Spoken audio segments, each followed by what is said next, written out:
500 பேர் பாக்குற தியேட்டர்ல விஜய் படத்துடைய ஃபர்ஸ்ட் டே ஃபர்ஸ்ட் ஷோக்கு நீங்க போய் ஓகேவா விஜய் அவர்களை திட்டிட்டு இல்ல விஜய் அவர்களை வசைப்பாடிட்டோ இல்ல ஒரு விஜய் ஃபேனை அடிச்சுட்டோ உங்களால வெளில வந்துட முடியுமா?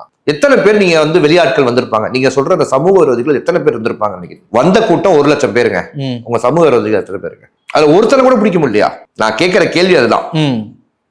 உங்களுக்கு இத்தனை பேர் அடிச்சாங்க அத்தனை பேர் அடிச்சாங்கன்ட்டு நீங்க அத்தனை பேர் ஒருத்தனை பிடிச்சு போலீஸ்ல ஒப்படைச்சு இவங்க போலீஸே அடிக்கக்கூடிய ஒரு சில வீடியோஸும் பார்த்தோம். போலீஸ் கண்டிப்பா கிரௌட கட்டுப்படுத்த வேறதாங்க பண்ணுவாங்க. போலீஸ் ஆம்புலன்ஸ் விடாம இந்த பக்கம் ஒரு கிரௌட் பண்ணுது.